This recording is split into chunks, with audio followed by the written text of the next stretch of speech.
Sir ए जान्छु वो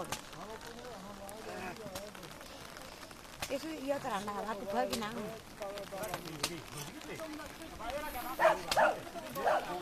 प्राकृतिक आपदा के कारण यहाँ पे भैंस दब चुकी है।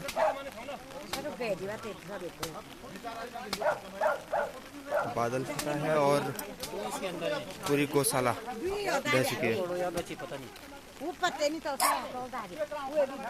एक गाय और एक बछड़ा गायब है जो कि मलबे में कहीं दब चुके हैं। अभी तक कोई पता नहीं है।